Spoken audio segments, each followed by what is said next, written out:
Là, cette année, je travaille sur un projet qui était un peu parti d'un fantasme que j'avais en me disant si j'étais une artiste et que j'allais habiter sur une autre planète, quel genre de matière ou de matériaux je pourrais utiliser dans ma palette pour créer des œuvres d'art. Du coup, c'était en observant un peu ce qu'on peut voir depuis la Terre, comme les aurores boréales ou les éclairs, etc.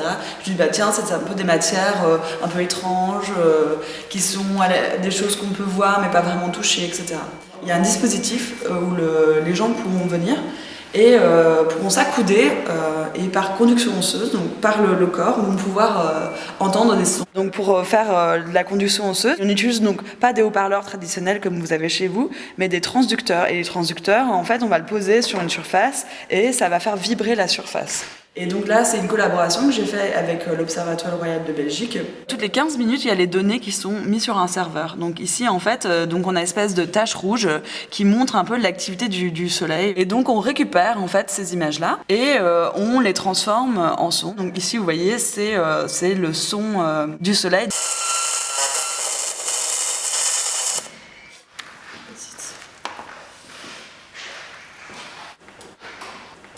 On va avoir une forme en verre et on va enlever l'air et on va pouvoir insérer différents gaz et après cette ampoule on va la sceller et à ce moment-là on va pouvoir créer imiter un peu les conditions qu'on va avoir, donc les mêmes pressions atmosphériques qu'on va avoir dans l'univers. Mais un gaz forcément c'est quelque chose, un gaz on ne le voit pas, c'est transparent et donc pour arriver à l'état plasma on doit construire un système électronique qui va en fait ioniser la matière et en fait rendre ces nuages de gaz colorés pour qu'on puisse les voir à l'œil nu.